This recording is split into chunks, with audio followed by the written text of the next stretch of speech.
This show contains profanity, advice you should never follow, humor that you might not enjoy. Do not try this at home.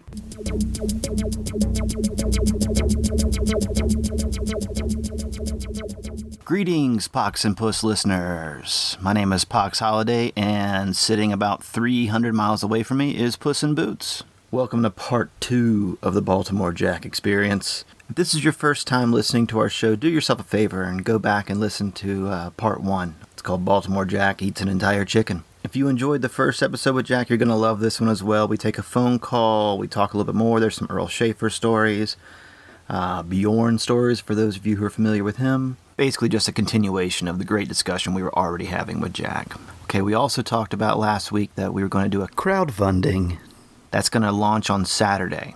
We have a goal of $1,000. And basically what that's covering is we have to pay for the storage for all of these. We have to pay for our website. Puss and I are constantly traveling, really not looking for a whole lot over the course of 12 months. Maybe we'll do one of these each year. Maybe we'll have some chances for you guys to sponsor us. Really what our goal is just to bring you great stories and great experiences from the Appalachian Trail. Like next week we're going to be in Trail Days in Damascus, Virginia. And we've got something that's really cool. Hoping we can finalize everything before we record our next episode so we can tell you guys where to find us. But we will be at Trail Days and we will be visible. And by that I mean you'll be able to find us, and occasionally we won't have a paper bag on our head. As always, look for us on Facebook, Twitter. Our handle is @PoxandPuss. You can find us on Instagram. Guess what? Our handle there is @PoxandPuss. We haven't touched our Pinterest page in 5 months. And yeah, hey, if you want to send us some cookies or if you want to send us some stuff, email me at poxholiday@gmail.com and give out that addy. Look up Pox and Puss on Indiegogo.com. Starting on Saturday, look for us at Trail Days. We're going to have t-shirts you can buy, some just other giveaway stuff. So really, really, really excited about Trail Days. Can't wait to meet some of you that have been our Twitter buddies and whatnot. But cool. Well, anyway, I'm going to shut the hell up and enjoy the rest of Baltimore Jack. This episode is called Baltimore Jack and the 2,700 Laughing Pop-Tarts. Bye-bye. I remember when I very first met you. It was right before Trail Days.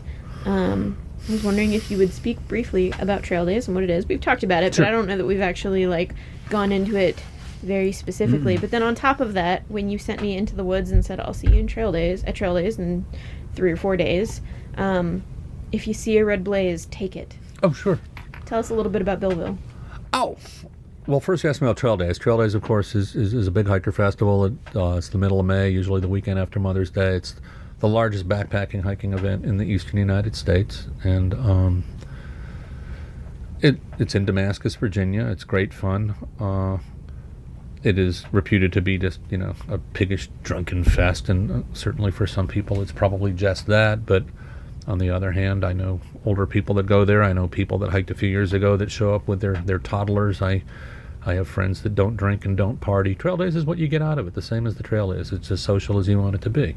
If you want to spend 3 days partying, you do that. If you want to spend 3 days going to lectures and workshops and visiting gear vendors and doing that, I think the best thing about Trail Days is that you get people that hiked years ago. And so if you go to the festival, if you go to the event, you're going to see friends that you haven't seen in a long time. And in hiker world, in many cases, you hike with someone for weeks at a time and you might not even ever get their contact information or even their real name. So it's fun to catch up with people you haven't seen in a long time.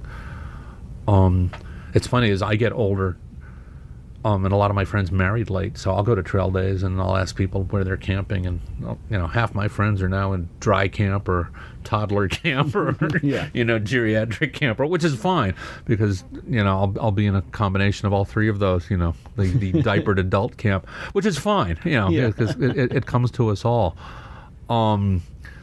Personally, I would sooner miss Christmas. It's just a way, but mainly it's a way for me to catch up with people that in some cases I haven't seen for years, or even in the case of some of my closest friends who also might travel quite a bit. These are people I might only get to see once or twice a year. As far as the Red Blaze Billville thing, there's a great deal of confusion and misunderstanding about what Billville is. People think it's almost like this skull and bones secret society or something. Billville is just a group of people that met mostly in the year 2000. And they were a group of hikers. I'm not going to tell the whole story because it's too long. But they all managed to buy the same shirt at a yard sale, which were these red shirts made by the Tractor Supply Company. And they got them all for like a quarter or 50 cents at a yard sale. And all of them, they were like work shirts from the Tractor Supply Company, and they all had the name Bill on them. And it was obviously some guy named Bill that had at one point labored for the Tractor Supply people. And so all seven of these guys who are hiking and traveling and camping together would wear the same shirt. And, this kind of stood out in the crowd, so people started calling them the Bills. And where they ended up camping at night was Billville. So, you'd be out hiking and, hey, so, how far are you going today? Where are you going to end up? I don't know, I'll probably be at Billville again. Boom. Because you would camp naturally with your friends. And so Billville just became the name of this group and people that were friends with this group. And then some of them, after their hike, though not all of them, some of the Bills have been completely lost for 13 years. We have no idea where they are. But they would come back at trail days, and then some of the members of this group after their through hike became famous for holding cookouts and trail magic, and in some cases doing actually like philanthropic stuff, trail maintenance projects, cleanup projects, charity projects, stuff like that. Was there a good deal of partying going on? Absolutely. And the emblem of a Billville event or some kind of going on was a red blaze as opposed to a white one or a blue one. And so we would tell people, you're ever hiking along, you see a red blaze, it would behoove you. It's in your best interest to follow it. And people go, why? I go, do you like a whole shitload of beer and free food? And invariably they go, yeah. And I go, well, I think you just answered your question. And so there's a certain degree of misunderstanding. We're just a group of former thru-hikers that like to get together to see each other and to do stuff for other hikers. And that's all. There's nothing evil or insidious about it. And and we've been together so long that some of the members of the Billville group are older. We have members that don't drink. We have members that have new babies. I mean, we're I was going to say we're normal people. No, we're not. But we're Thru-hikers in general aren't normal. No. We're so the answer to your question, yeah, that's what. And we still get together, not as much as we used to, because the group is somewhat dispersed. But yeah, if you're ever hiking along the trail, you see a red blaze, it would behoove you to follow that trail and see what's at the end of it. I did take it, and it was worth it. Oh yeah.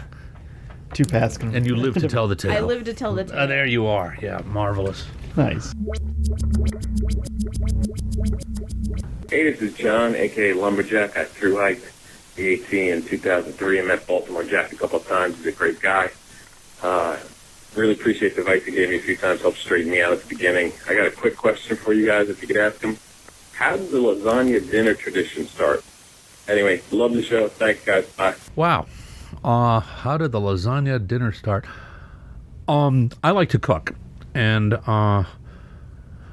starting in 1995, I would just be away from home 6-7 months out of the year. I just decided most hiker food is pretty horrible. I mean, it'll get you there and it'll keep you alive and everything. It's not that exciting. It's, you got to cook it in one pot. It's pasta, rice, potatoes, stuffing, ramen. It's cat food. It's horrible. Let's be perfectly blunt about it. It's heavily preserved. Your typical Lipton probably has your sodium for a month. Well, I always like to cook. So from the outset, from 1995, 1996, 1997, if I got anywhere, particularly like a hostel where there was a real kitchen, I would cook, because I'm a firm believer, unless you're intimidated by cooking or just don't enjoy it, boy, while you're out on the trail, there's all kinds of places and opportunities where you can do this, and you can eat better, eat happier, eat healthier, eat in bigger proportions, and eat cheaper by making your own food. And so, whether it was Miss Janet's or Bob People, Kincora, whatever. So what I would do is any time there was a kitchen or whatever, if I was in funds, I would buy dinner. But usually it would just involve, hey, buddy, what are you guys doing for dinner? Oh, we're going to go to Burger King. We're going to go to Sonic. We're going to do whatever. And I'm going, okay, fine. For $6, we can all have a steak dinner, boom. And it didn't take too long for people, or you'd be at Kincora or Miss Janet's or, the Hiker Hostel up in Glencliff, New Hampshire. And I'm going, hey, I'm going to the supermarket, everybody throws in $3 on breakfast. I'll cook it. Someone gets eggs, someone gets bacon, someone gets orange juice, someone gets English muffins, or you can enjoy your Pop-Tart. So the answer to this guy's question is, I just learned that I really like to cook, and hikers like lasagna. So I guess that's the simplest answer to his question. And where do you think he would have eaten your lasagna in 2003? Did you make it frequently? Is this a few times? He might have been at Bob's. Bob Peoples at Kincora Hostel has had a big work project after Trail Days. Mm-hmm. We've done that for 13 years in a row. Although in 2003, yes, we stopped doing lasagna because it was too expensive and too cumbersome, and we went from 20 or 30 people doing the work project to 90 people. And making lasagna for 90 people, first of all, you need more pans and ovens, and there's certain things. One of the things I learned to do early on was to cook in quantity, to cook good food in a small kitchen, in the Kincora kitchen. God bless Bob, but the Kincora kitchen is about the size of a phone booth. You got to make stuff, you got to use what you've got, and people want to eat. Mm-hmm. I mean, 10 minutes after hikers eat, they want to eat again. So, making something that requires 9 hours of preparation and putting together is probably not the best thing. So I'm hoping he's talking about Kincora, although in 2003, God, we had a whole lot of people stay at my place in Hanover. I mean, anywhere there's a kitchen. I mean, yeah, I'm going to be in Kincora in a week or so, and I sure wish that I could, just go shopping and cook, but when you realize there's 26 people there, I'm not, financially, I'm just not in a position to do that every night. But if it also helps if they're people I like. If they're people I like, I'll feed them. Yeah. If they're people, otherwise to hell with them. But no, the other thing is, particularly some of the younger people that are away from home. It's really remarkable sometimes the difference that a good meal can make. Mm-hmm. And I've run into people that told me years later, oh wow, that barbecue that we did at Four Pines Hostel, that was the best meal I had on the whole trail. Need a box, that kind of thing. Can I grab you? B-R-U-G-H. C-I-B-E-R-G.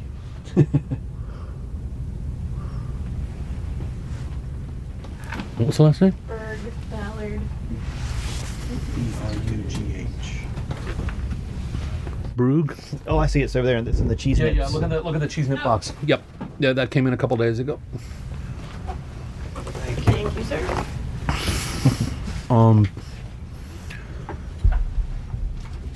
I mean, people have told me, they're going, hey man, did you ever run a restaurant? And I'm going, in college and stuff, I worked in enough of them. Yeah.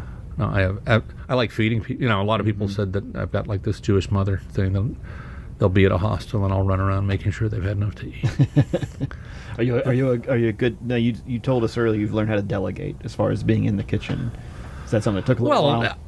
If I'm cooking for 6 people, I don't have to delegate. If you're doing prep work and you're planning to serve 125 people in 4 hours, then you better not try to do it all by yourself. Yeah. So, I mean, it depends where you are, and every kitchen is different. Did you used to have a difficulty with that though, being I used to try to do everything myself, and there were people that would volunteer to help me cook, and then. Hey, dinner was great, but boy, is he an asshole. and of course, they were 100% right because, but dinner was good. No, but and my sole objective was, how was dinner? Did it turn out? Were people happy? Yeah. The 8 people that spent, 6 hours in the kitchen with me wanted to take me down to the pond with a rope and a cinder block, but That's, I'm you sure know, there's probably also people too, like, I always kind of laugh at the marvel of if you've got a shelter that has a broom in it, that shelter is going to be swept out because people want to put their hands on some form of domesticity while they're away. And so then you get people within 30 feet of a kitchen, and if they like to cook, suddenly they're like, I have to be in here. And if you're trying to make dinner for 75 people, it's like, no, you need to be somewhere else. Here's well, a no, knife you and a cutting realize you're board. in a shared place. Sure. And that has come up on a couple occasions. Sure. I mean, without naming the hostel, there was one point where, like, everybody was down on this communal dinner and one guy didn't. And, and I said, fine, well, we're going to cook dinner, so you want to go ahead? He goes, I'll do it later. I said, fine. So, lo and behold, this massive dinner project for 16 people, and then the guy comes in and he goes, you going to be long? And I'm going, and so, it's kind of a, yes, I respect you, it's shared space, but hey, buddy, you knew what was going on here, you elected not to be part of it, so, don't get whiny on me. Yeah, we'll be done when we're fucking done. Which, of course, is not what you say, but... in a matter of speaking. Well, I mean, anytime you're in a hostel or wherever, it's a matter of respect and it's a matter of shared space. It's same as a shelter or campsite or anything else. Yeah. But the lasagna thing. I remember one time that we had this like ridiculous lasagna dinner at Miss Janet's hostel in Irwin, and then I was getting back on the trail, so I took this massive chunk of it. I mean, like this chunk, 3 feet square, and froze it, and then I hiked out with it. And then I also made the big bag of salad and garlic bread. And so I ended up that night at Over Mountain Shelter, which is my favorite spot in the South. It's this great big red barn on the far side of Roan Mountain. And I arrived right at dinner time. And by then, and everything had thawed out. And so, I mean, it was cold. It was not like I had an oven with me. And there were like all these people there, and they're eating, stuffing and mashed potatoes and ramen and the usual hiker filth.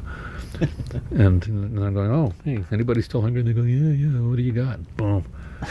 Took out I took out like 16 pounds of lasagna, like this massive salad, 2 loaves of garlic bread. And here's my lasagna. Boom. We did that once up in Maine. I'd gotten kidnapped by friends.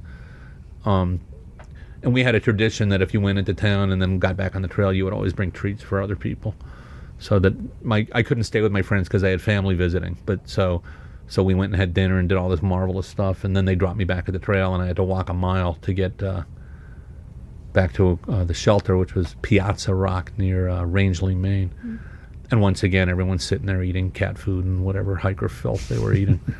And they go, hey, did you bring us anything special from town? And I go, I don't know. I mean, anyone feel like dinner? And I go, well, yeah, I guess we can eat again. So I reached into my pack and pulled out 2 live lobsters. That was kind of fun. Although it should be added that the lobsters probably did not share the general enthusiasm. Plus, in a 1-liter pot, they died. Tough. It's tough. Gotta flip them over. They died hard. Bless them. Oh God.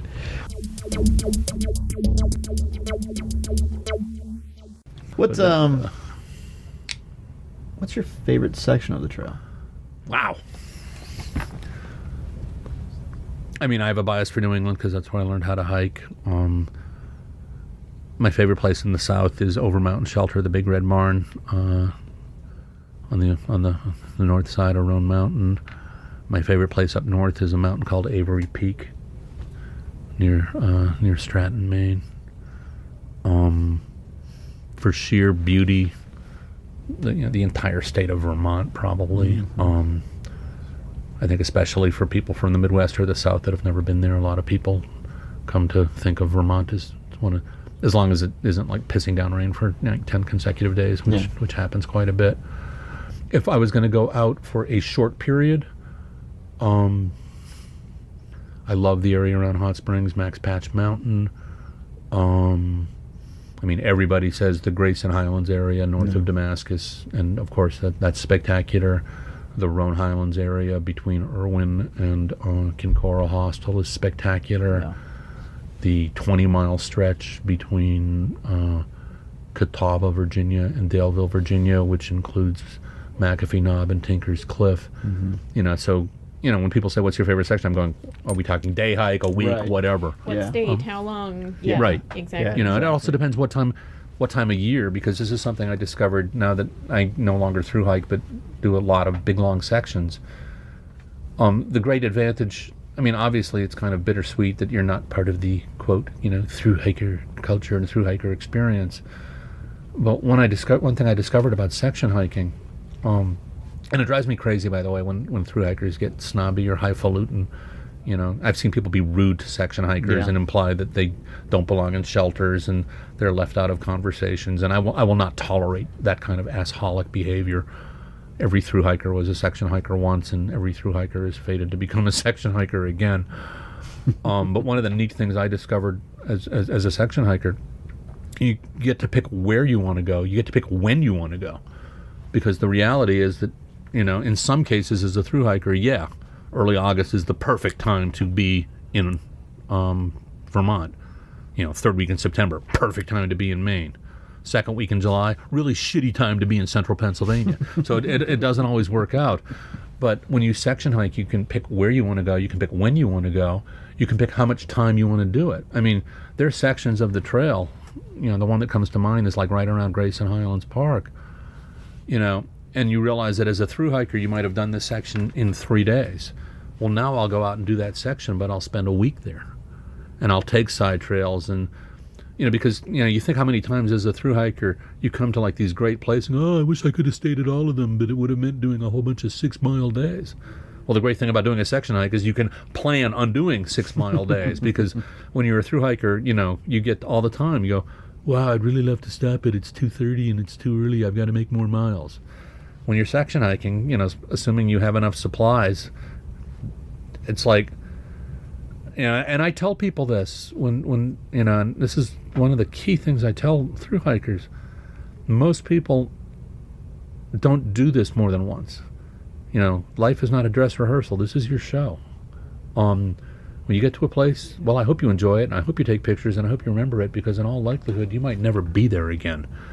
So, I mean, obviously, if you come to a place at 9:45 in the morning, you're not going to stop, because, you know, if you do that every day, you're not going to get anywhere. But, man, you don't have to hike until 5:30. You don't have to hike till dinner time. You know, all the time you see people out there, and they kill themselves to do their 15 or 16 miles. They get to this place that they've killed themselves all day to get to. They get water, they set up their tent, they cook dinner, they make a shitty 3-line entry in their journal, and they pass out from exhaustion. And by then it's dark.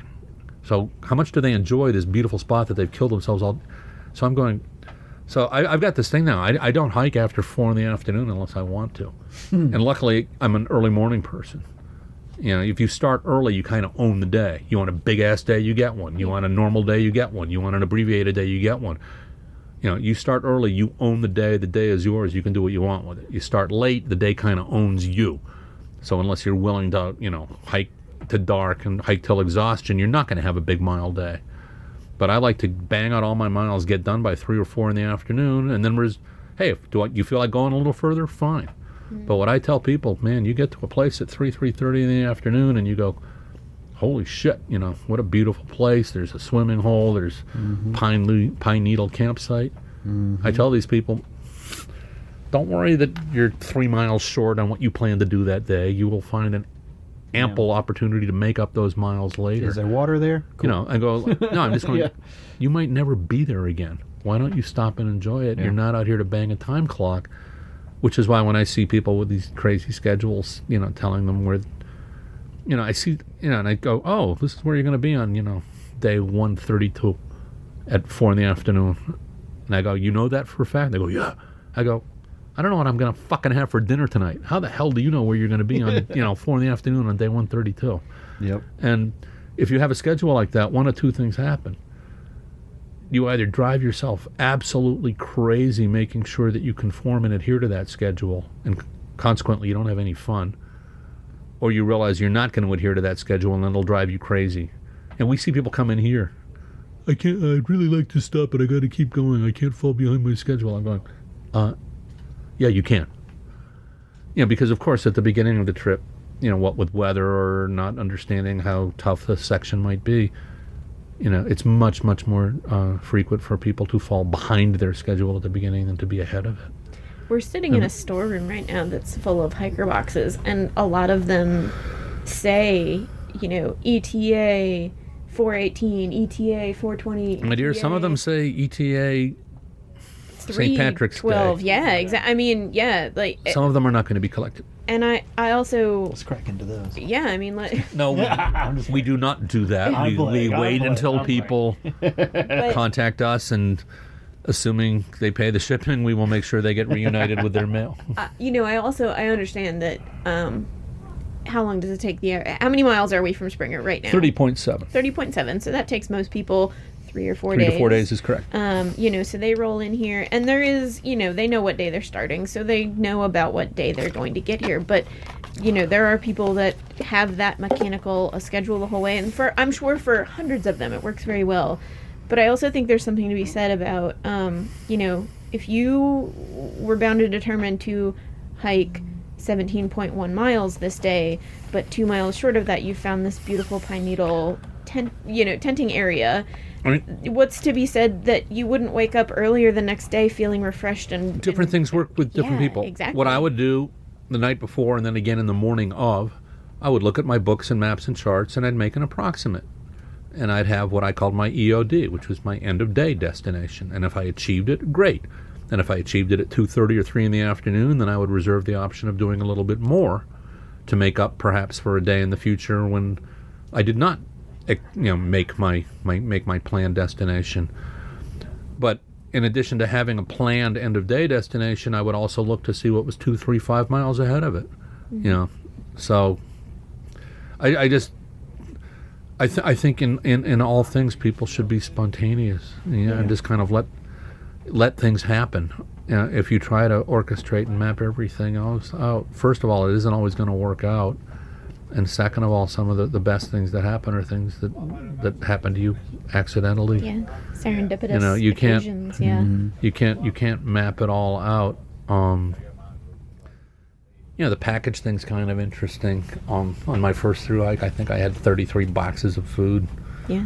On my last thru-hike, I had 3, and I just decided it was much better to buy stuff en route. And plus the mail drop thing amazes me because, first of all, you end up spending hundreds of dollars on postage, and then you got to kill yourself to make sure you get there, when the post office or whatever or the store is open. Mm-hmm. The other thing is it's 1 in the afternoon. I haven't had lunch yet. I have no idea what I'm going to have for lunch. How the hell do I know what I want to have for breakfast on August 29th? Yeah. Right. And I think a lot of times people do all this pre-planning stuff. They end up with stuff they don't want. They end up with stuff they don't need. It's that one thing they think they can control. Right. There is that control, and then when you realize, if your dad owns a supermarket and gives you 80% off, by all means, buy your food ahead of time. If you're like some crazed macrobiotic vegan freak, by all means, do all your food ahead of time. But otherwise, for most people, half the stuff I eat now is like ideas I got from other people. Yeah. I'm going, wow, instant stuffing, or cool. There's hummus that all you need to do is add water and olive oil. Cool. That looks good. I'll have that. Right. Yeah. So no, these boxes, you're right, and it's hold for Thru-Hiker. Well, the other thing, and here's the horrible thing, and I hope any of your listeners that are contemplating a thru-hike, this is a horrible thing, and it's like one of those verboten, forbidden subjects that no one likes to talk about. The simple fact is that most of the people that start a long-distance backpacking trip for one reason or another don't finish it. I can't imagine anything more horrible than spending, $1,000 buying all of this food and then packing it into 30 boxes and arranging with your mother or your girlfriend, what needs to be mailed when and where. Well, what if you quit after a month?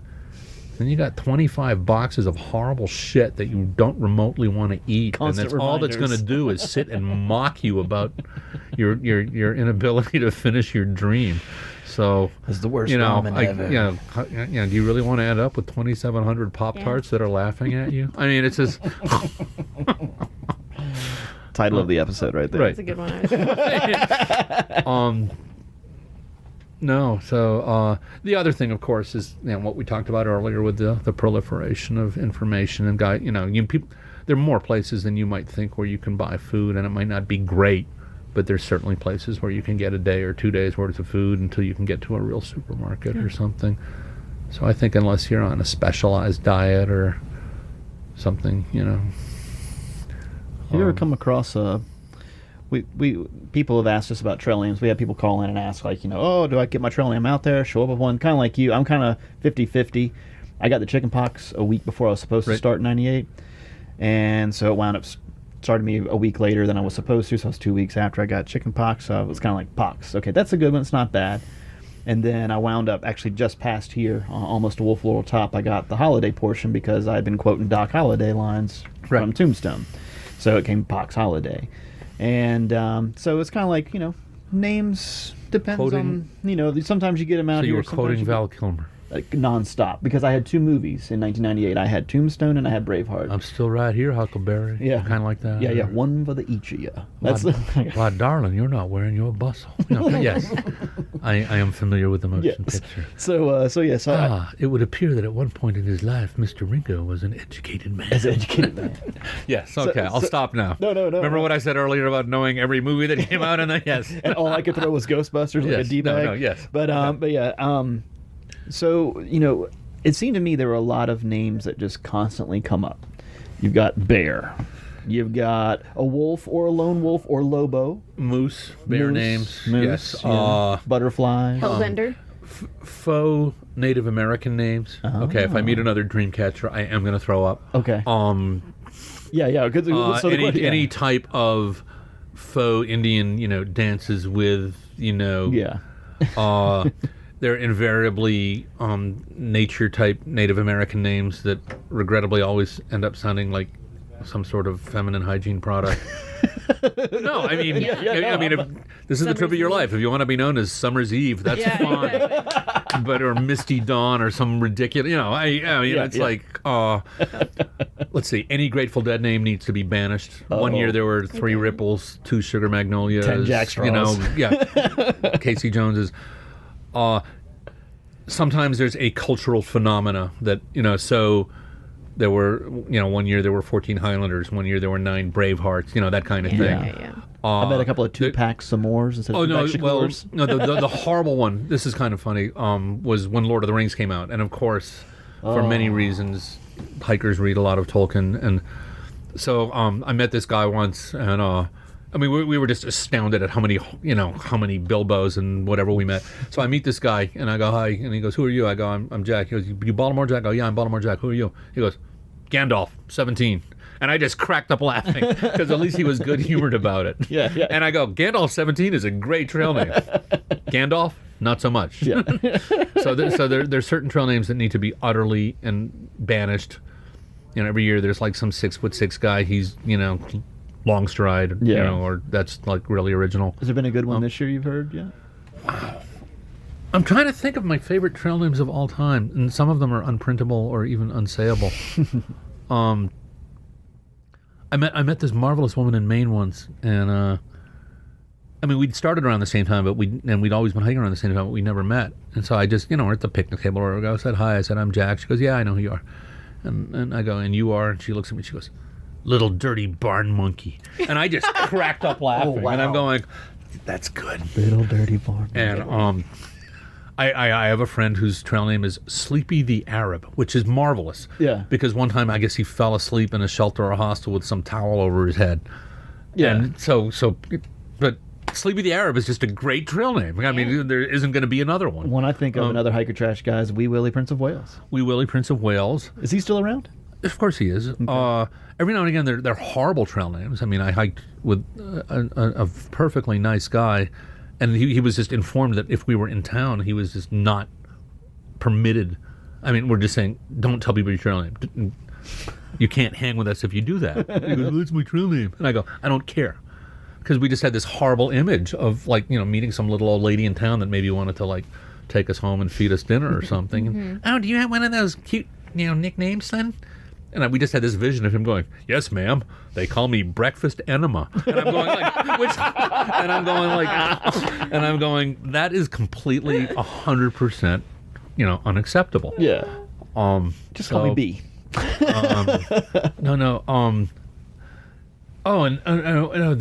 And the other thing is trail names will very frequently get abbreviated, of course. I remember one year there was a hiker, and I don't know if he named himself after the plant or whether it was a tribute to his religion, but his trail name was the Wandering Jew, which was okay, it's fine. Yeah. Except, of course, one fine night, there's 10, 12 of us standing around a campfire. We're talking, and this one guy was trying to attract the other guy's attention. So he just yells across the campfire in front of 15 other people. And it was like those E.F. Hutton ads where, you say something in a restaurant and everyone all of a sudden goes, what the hell did he just say? So this guy just yells across the fire, "Hey, Jew!" Right? And everyone is going, and they're all fucking horrified, right? And he does it again. He goes, "Hey, Jew, you fucking deaf?" Right? And everyone's horrified. And this person next to me goes, "Jack, do something.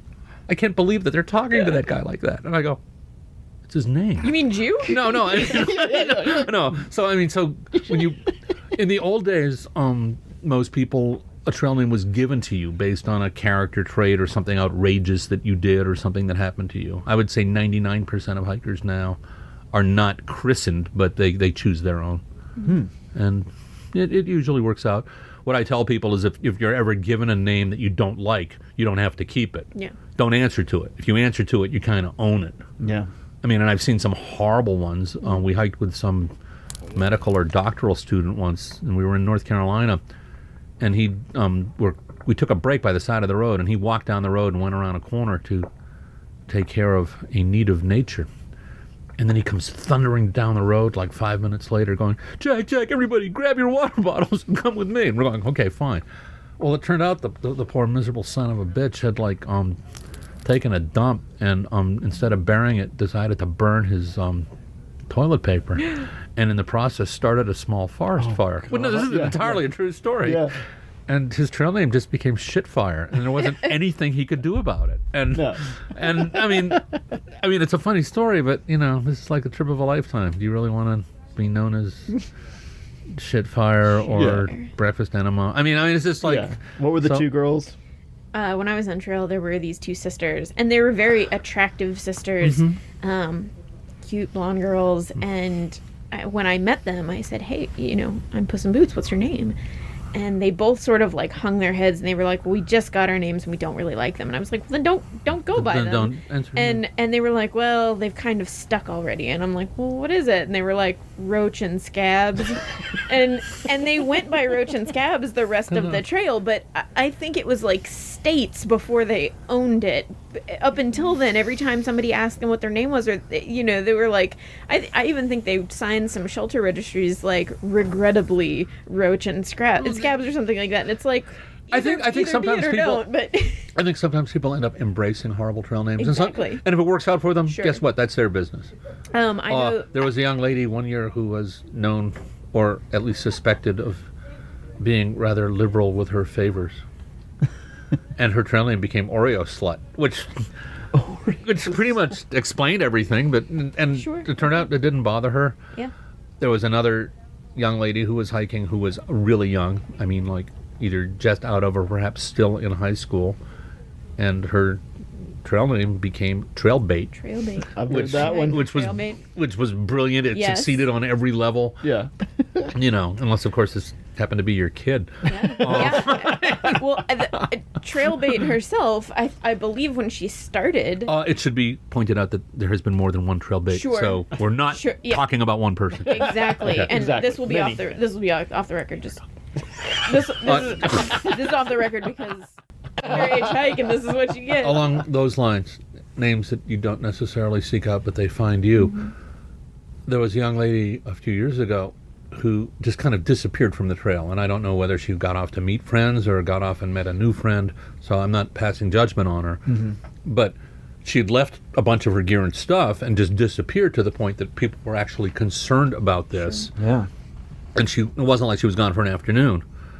And, well, eventually everything was fine, of course. But when she came back, her trail name was Amber Alert. And there was nothing that... which we thought was just this brilliant trail name. Brilliant and awful. So So that's pretty good. people sometimes end up with what they deserve. Loner Boner Yeah, is yeah. one of my favorites. Yeah. Loner Bone. Yeah, his last name was Loner, Lohner, Uh-huh. and he would introduce himself. Hey, my name is Lee E. Boner, but the trail friends call me Loner Boner.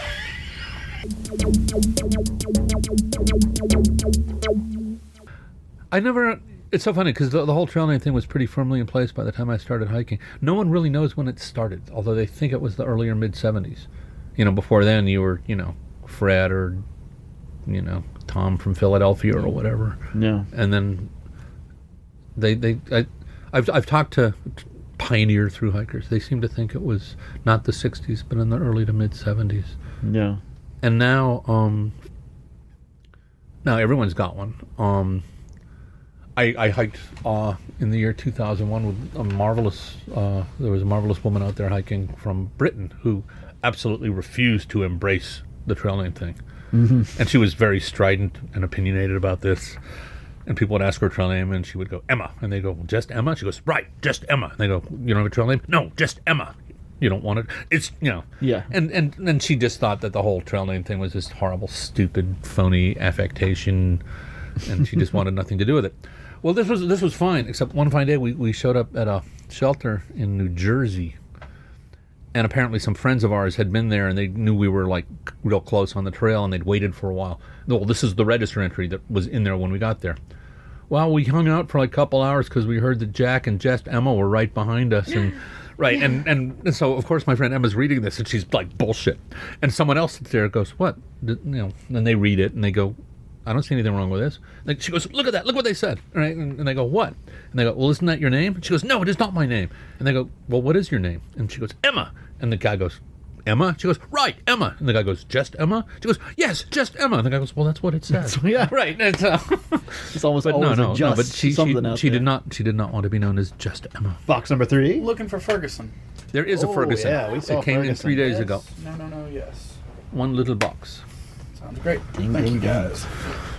Were you So were you in the were you mentioned in the backpacker article? Was that like 96, 7? The backpack, the big Appalachian Trail. Sorry, yeah, it'll just make noise. did it have a fold out thing? Well, it's the one that featured like Bjorn. Do you remember? No. Okay. Do you know No. the article I'm talking about? Yeah, because no, that was early enough in my career that nobody knew or cared who I was. Yeah. It's not a bad thing either. Did you ever No. hike around Bjorn? Oh, Like sure. back in- yeah, I knew Bjorn. Yeah. Yeah. When was the last time do you think he went out? When was the last time you saw him out? I talked to Bob Peoples about that. No one has seen him in 10 years.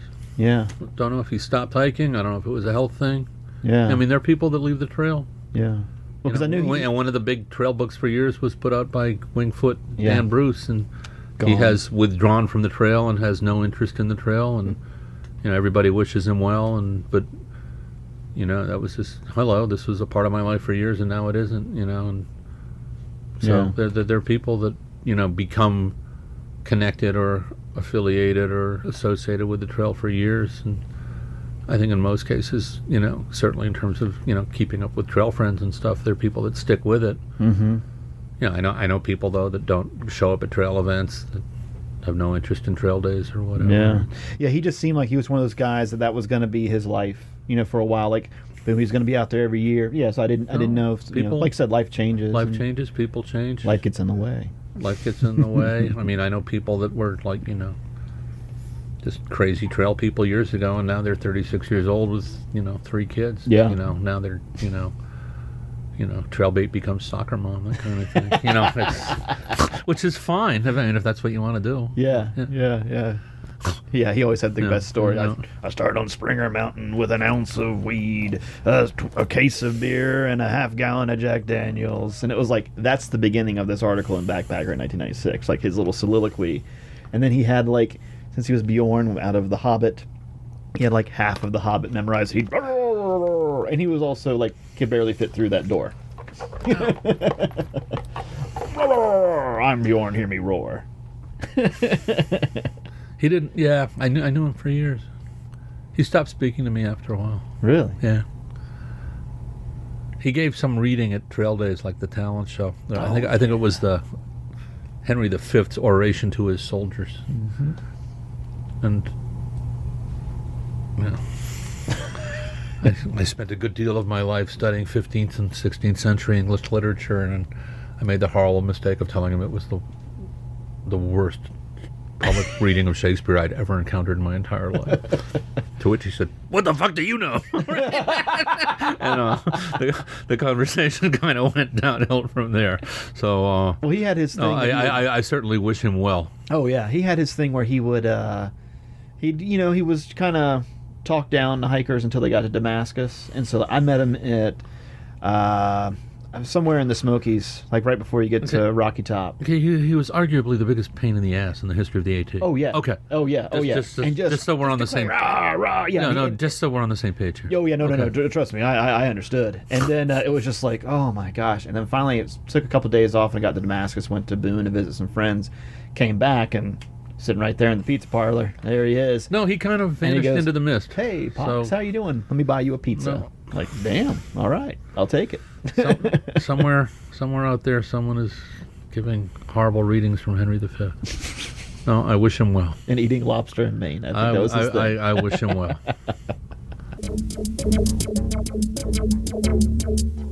Probably about time to start wrapping it up. Yeah. I guess, I think it's probably fair to say you're one of the more well-known trail characters. And you probably meet the most past, present, and future hikers than the average. Yes. Is there any, one liner, some kind of summary, some piece of advice, something that this is a moment to impart onto the hiker Yes, community? I tell them to go home. No. Thank you, ladies and gentlemen. No, Thank you for this interview, Jack Tarlin. give it up. Oh God, no! I can't think. There's never any. I mean, it depends what the conversation's like. Yeah. Do they need help? Do they need advice? Do they want advice? Would they take advice? It's. I used to, and there was a period, and it was a regrettable period, where, and this was when I was hiking, where I would just spout off all the time. I would find out what someone was going to do that day or where they were going, and I would tell them where they should stay and where they should camp and what they should skip and what they should do in town and where they should eat. And I just became known as the master of the unsolicited advice. So, no, I'm really happy to help people out, and if I see somebody, doing something manifestly wrong, I'll tell one story, which was on Springer Mountain one year. There was a guy. He was using a stove, which thankfully is no longer used by many hikers, but it involved pumping it up and releasing gas and priming it and lighting a match. And to pressurize the thing, most people took 6-7 pumps, and this guy pumped the thing like 40 times. He was obviously about to give himself an embolism or a heart attack. He was turning red as a raspberry. And I just said to him, I said, "Hey, I used to own one of those stoves." I said, "You're probably okay as far as ready to go. All you need to do is open it up and fill the priming cup." And he looks at me and goes, "I understand you've done this before, but if I feel the need for your advice, I'll ask for it." And I go, "Oh, okay, fine." So I'm standing there with a friend, and my friend goes, "Hey, man, he just put you in your place." And I grabbed my friend by the elbow, and I pulled him back, 6 feet. And this guy fills the priming cup and lights a match to it and promptly burns his eyebrows and half his hair off. Of course, we go rushing up and completely destroyed and melted his stove and pump and everything. Melted. It looked like baked Alaska. And we determined that the guy was all right. And I look at him and I go, "You're right. I was speaking out of turn. And in future, when I see you do something that manifestly reckless and stupid, I'll mind my own business and not say anything. You have a nice day." My apologies. And no. And so, as far as, and it's funny, sometimes, you say something or you give advice, and certainly if someone asks a question, you answer it. And every now and sometimes it's midway in between. You kind of want to comment or give advice, but you don't. You'll be sitting at a picnic table and there'll be hikers planning their day, and I'll know exactly where I am and what the day is going to be like. And some kid will be saying to his partner, "Hey man, we're going to do our first 20 today." and I know what I'm thinking. And then every now and again I'll say it, and I'll go, what? What are you doing today? We're going to do 22 miles. And I'll just do it John Wayne. I'll go, the hell you are. Because, and then sometimes I just don't, people, it's just on so many levels and so many things, people have to find out what works for them. And, nobody wants everything mapped out or orchestrated. And, so if I can tell someone about a particularly good place to camp or whatever, I'll do that. Or, certainly like in the town of Hanover, I'll tell people where to eat and where not, that kind of thing. But as time goes on, Jesus, I think I got like 13,000 posts on White Blaze. It's not like I haven't answered questions or given people advice. But I think ultimately there's a lot of stuff people have to figure out for themselves. And sometimes it works out and sometimes it doesn't, If I know that people are planning on eating at a horrible restaurant or staying at a place that's known to cheat hikers, if I like them, of course I'm going to say something. If I don't like them, I'm going to say have a good time. Yeah. No, it's But people have to figure out what works for them, and nobody would want it all mapped out.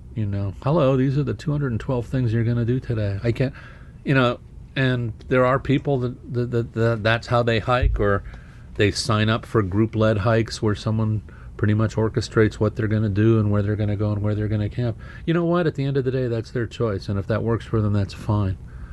But that would to me, that would just drive me crazy. It's like I get going in the day. I don't know how many miles I'm going to go. I don't know where I'm going to stop for lunch. I don't know what I'm going to eat for dinner that night. I don't. It's. Do I have everything I need for whatever the day brings? I hope so. In terms of gear and in terms of everything else. But, you go into town and sometimes you go in and get what you need and get out an hour later, and sometimes you meet people and you end up staying for 3 days. When people ask me for advice, what kind of advice would you give someone that's contemplating this? And it took me a long while to figure out my answer. I said, first of all, maintain a really good sense of humor, because if you don't have one, you are lost and it is hopeless. And the other thing was, don't overplan and overprepare, and in all things retain some degree of flexibility and spontaneity. Prepare for the unexpected.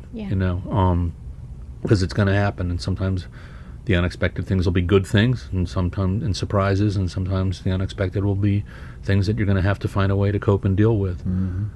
But I can't imagine anything worse than knowing on a 180-day trip. I can't imagine anything worse than knowing everything about what you were going to do that day. Yeah. What the hell is the point? Totally agree. I wouldn't want to live that way at home. No. It's one thing to say, yes, I'm going to wake up at 6 o'clock, I'm going to shower, shave, go to work, I'll be done at work at 5:30, I'm going to come home, and then I'm going to decide whether I'm going to spend the evening at home or go out for the evening. Okay, that's kind of normal, civilized life.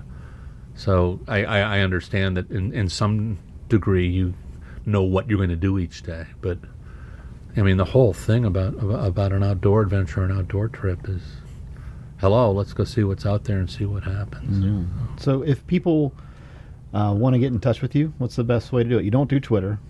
You're on Facebook? I don't twit. No. Yeah. You don't twat. Excuse me? No. I'm sorry, I had something in my throat. That's fine. No, I don't Twitter or tweet or whatever. I am on Facebook under my own name. I'm on White Blaze under my own name.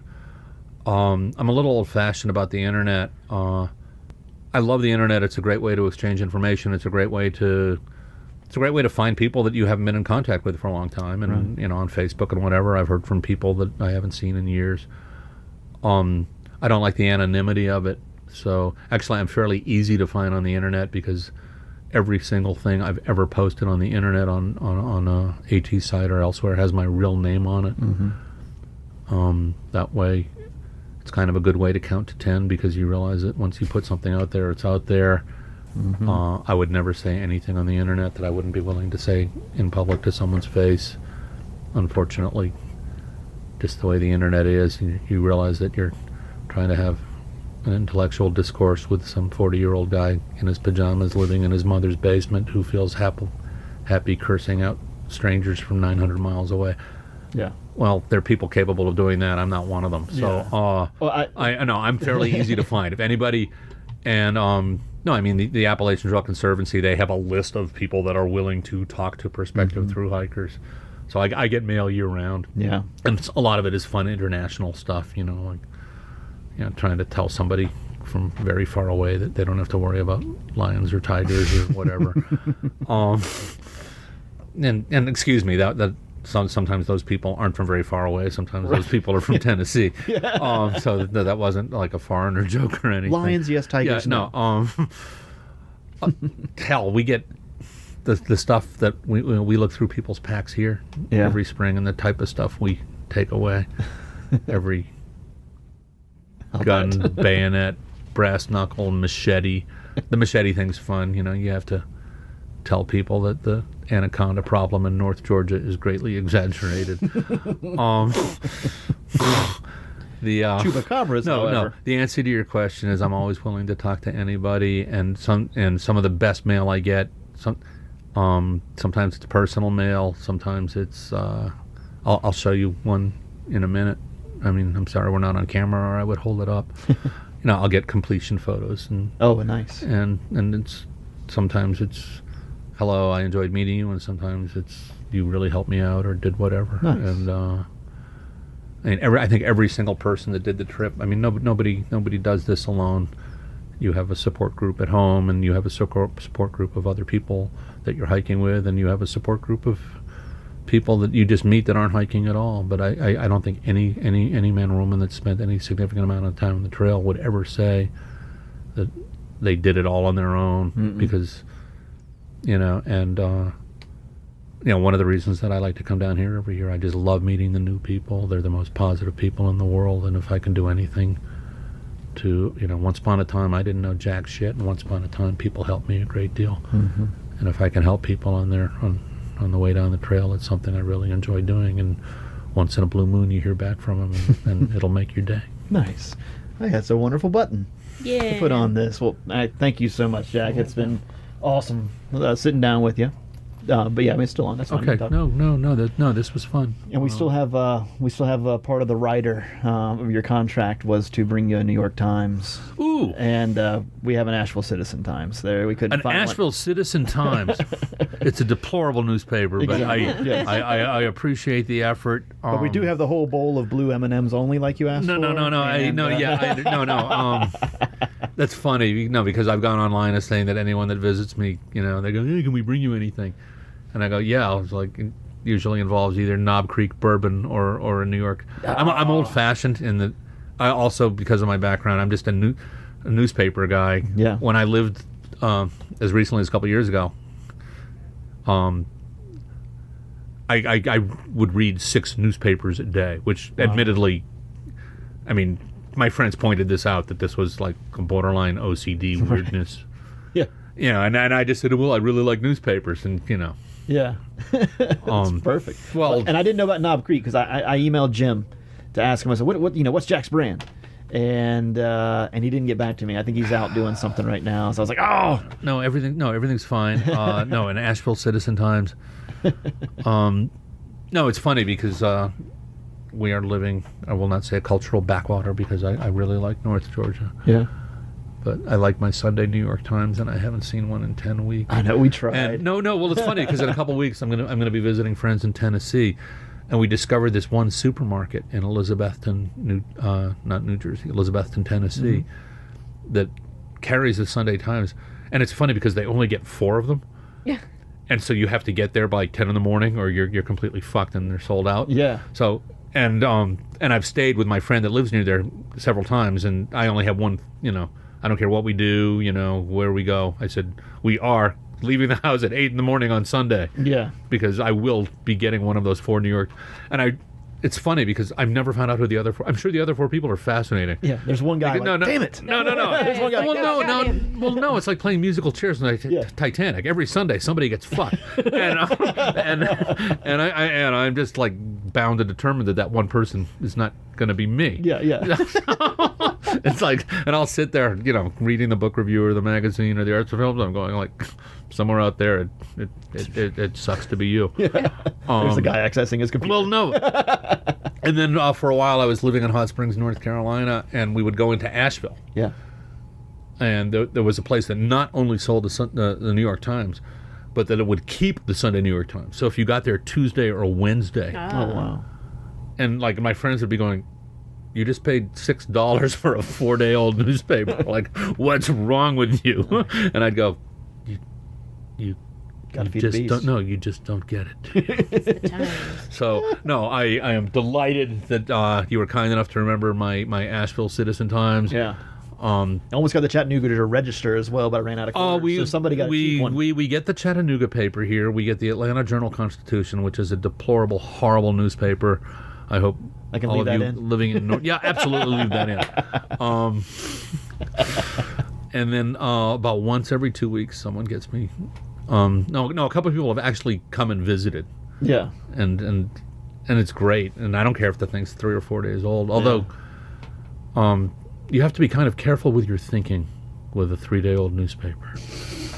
Because at least 50% of what's in it is probably no longer true. Yeah. Yeah. Yeah. Exactly. Good gosh. But no, I will look forward to my Asheville.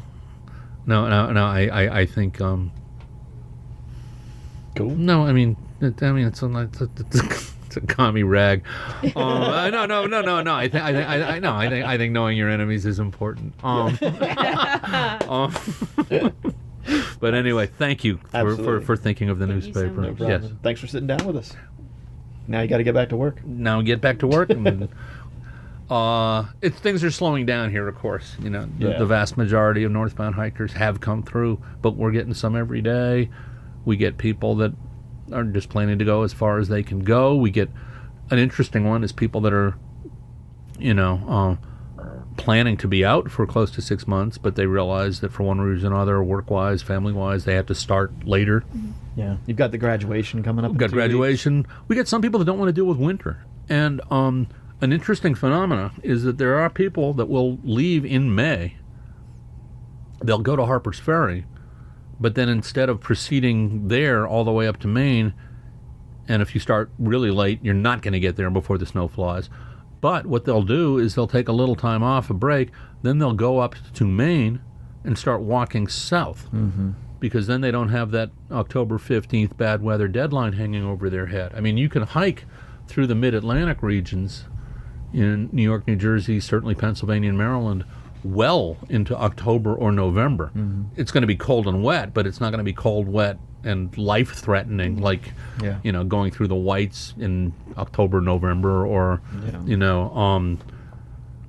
the latest I've ever been, if you're on Mount Katahdin any time after the 15th of October, you're going to run into horrible weather. I mean, everybody has that 15 October thing in their mind. Baxter State Park stays open year-round. I mean, I know people that have summited and finished their thru-hike on November 1st. I mean, they weren't happy, and they're photographed. They look like, Scott of the Antarctic, and they look, 9 parts dead. But it can be done. Yeah. But especially if you don't want to deal with bad weather, or you don't want to have to invest in a 0-degree sleeping bag or something. I have friends that maintain that starting in mid to late April is the perfect time. The other thing is that if you're disciplined with your town time, everyone talks about a thru hike being a 6-month hike. That isn't necessarily the case for some people. Mm-hmm. Some people forget that Earl Schaefer's first hike in 1948 was 4 months. Yeah. Nowadays that's considered a really fast pace. Yeah. Does seem like a lot of people try and do it in 100 days. Well, I remember talking to Earl once. I go, "Man, Earl," I go, "were you doing crazy miles?" I go, "What about your town stops and hostels and all the places, where hikers stay?" And he looked at me and goes, "Jack, there weren't any." So I go, "Okay, well, that's different then." And I guess, no, in 1948, there weren't. Yeah. So it's kind of like, you don't have the incentive to, be a town rat and, drink beer and hang out and be a jerk in 44 places if those places don't exist. Yeah. What are the story with with him where there were the 2 peaks, and they call them the titty peaks or something like that, and there were these 2 peaks that I guess when they first laid out the trail, the cartographers were like, yeah, it'd be kind of cool if it went over that. Yeah, let's just say it goes over that. And so and of course Earl did it, and apparently from what I understand, it was like pulling yourself up to the tops of these 2 little pointy peaks somewhere in Virginia, and came back down. And then I guess whenever he sat down with the people, they were like, hold on, he sat down with all the officials and the cartographers, everybody like that, and they were like, you did that? we didn't even go up there, you know? And it was just like, there wasn't actually a trail up there. The other thing people forget is that in 1948, an awful lot of the trail was along roads and lumber roads and dirt roads and gravel roads. Because I remember I was very fortunate towards the end of his life to meet and talk with Earl Schaefer on several occasions. And he was just absolutely just this delightful, wonderful, wonderful man.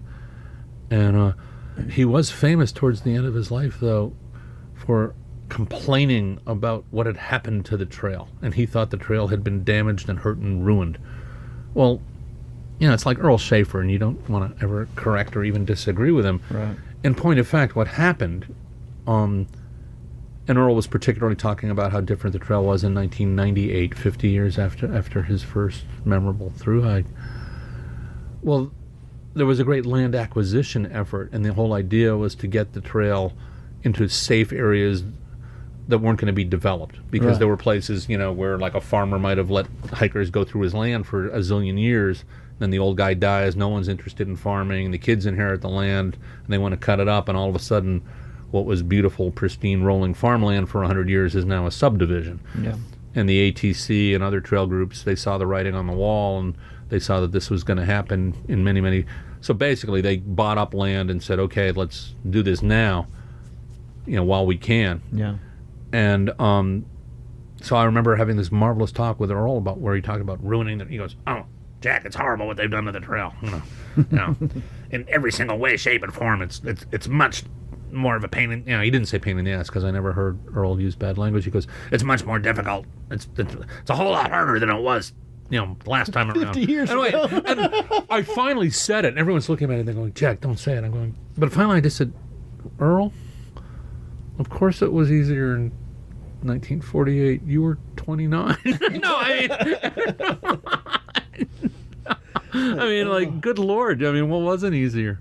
But he just thought that they messed up and screwed with it. Yeah. And effed up his beloved trail. That was always my biggest fear in 1998, was getting passed by him. Oh.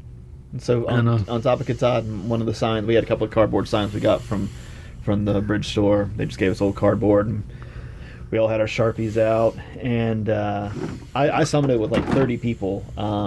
What day did you guys summit? Because you summited with Prof and Peace Pipe and the tribe and that whole gang. September 28th, September 29th. Yeah, something like that. I summited October 5th, just a few days later. Ooh. It had been closed for 3 days. You finished cold. Yeah, right. Yeah. It was closed for 3 days and that kind of thing. And so one of my signs was, ha, we beat Earl.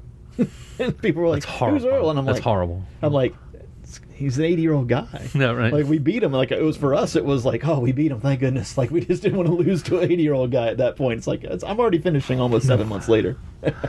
Earl Schaefer paid me perhaps the single greatest compliment of my life, was that I'd met him a bunch of times. And then I met him at this ATC conference in Shippensburg, Pennsylvania in 2001. It was actually the year before he died. So it was one of the last times I ever got to talk to Earl. Mm-hmm.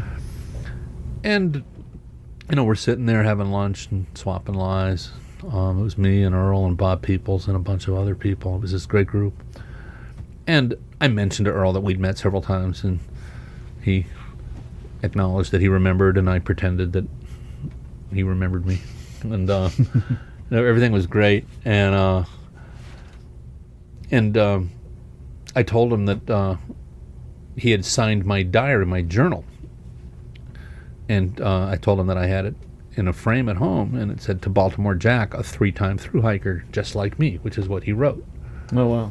And so he goes, so you're a 3-time thru-hiker, right? Just like me. And like everyone at the table is like, and Earl goes, what? And I go, well, Earl, I'm kind of hiking again. He goes, what? You know, more, you know, how many times, you know? And I forget what it was. It was 6 or 7. I said, well, actually, Earl, this will be like my 6th or 7th. He goes, 6th or 7th thru-hike? You know, I go, yeah. He goes, of the whole trail? And I go, yeah. And Earl Schaefer looks at me and he goes, you're crazy. And then I looked up at my friend Bob Peoples and my friend Bag of Tricks, and and they both said the same thing later. They said, Earl Schaefer just paid you possibly the single greatest compliment of your entire life. Yeah. Because his nickname, of course, was Crazy One. Yeah. because when he hiked in 1948, when no one actually believed it possible or feasible that someone would do the whole trail, when they heard about this guy that was trying to do it, they just kept saying, "Oh yeah, the crazy one, the crazy one." And of course, when the trip was finished, they pulled him into headquarters, which wasn't in Harper's Ferry then; it was in Washington D.C. And they sat him down at a desk with a light in his face, and he had a diary and journals and photographs. And about 4, 5, 6 hours into this, they realized, Holy shit. wow, holy shit, he really did it. He actually did it. Yeah. This was not what we intended No, for you to right, do, nope. but wow. Nope. And Earl Schaefer said I was crazy. So I have no complaints. Very nice. Perfect button. Done. That's it. Cool. Jack, thanks so much. No, thank you guys. It was fun. Sweet.